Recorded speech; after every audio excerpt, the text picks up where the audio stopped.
எல்லோருக்கும் வணக்கம். இன்னைக்கு புரட்டாசி 4வது சனிக்கிழமைங்க. நம்ம வீட்ல புரட்டாசி பழக்கம் கிடையாது. இருந்தாலும் பெருமாள நானும் ரொம்ப விரும்பி கும்பிடுவேன். அவரு அலங்கார பிரியர் இல்லைங்களா? வாரம் ஏதாவது ஒரு நெய்வேத்தியம் வச்சு நான் படைச்சிருவேங்க. அதே மாரி மார்கழி 30 நாளும் இவருக்கு கும்பிடுவேன். டெய்லி ஒரு நெய்வேத்தியம் வச்சு நான் சாமி கும்பிட்டுடுவேன். இவர் அலங்கார பிரியர் இல்லைங்களா? நான் சாமிக்கு அலங்காரம் பண்ணி பார்க்கணுன்னா எனக்கு ரொம்ப பிடிக்கும். அதனால அது ஒரு குறையாவே இருந்துச்சு. போன மார்கழிலாம் எனக்கு மேஜர் சர்ஜரி இருந்ததுனால என்னால் சரியாக செய்ய முடியல. அது ஒரு குறையாவே இருந்துச்சு. அதனால் இந்த புரட்டாசியில் இவருக்கு வடை பாயாசத்தோடு நம்ம சாமி கும்பிட்டுடணும் அப்படின்னு சொல்லிட்டு இன்றைக்கா செஞ்சேங்க. எனக்கு அப்போ தான் ஒரு திருப்தியாக இருந்துடுங்க. கத்திரிக்காய், முருங்கைக்காய், மாங்காய் சாம்பார் பண்ணேன்.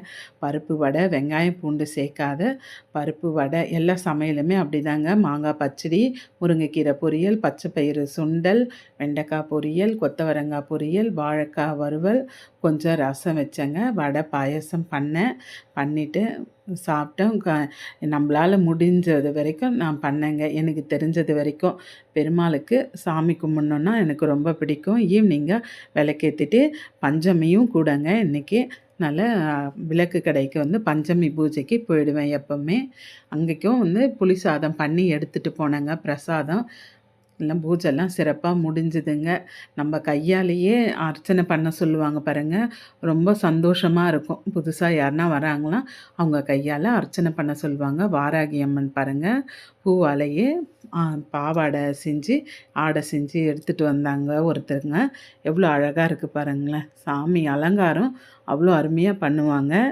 அப்படியே பார்த்துட்டே இருக்கலாமான்னு இருக்கும். மனசுக்கும் கொஞ்சம் திருப்தியாக இருக்குங்க போயிட்டு வந்தால். நைட்டு 8:30 ஆயிடுச்சுங்க நான் வர்றதுக்கு. காலையில் 4:30 மணிக்கு முழிச்சால் ஈவினிங் 8:30 வரைக்கும் நம்மளுக்கு கரெக்டாக தான் இருக்கும். சாமி தானே, அவங்களுக்காக நம்ம செலவழிக்கும்போது நமக்கு ஒரு நல்ல வழி காமிக்க மாட்டாங்களா?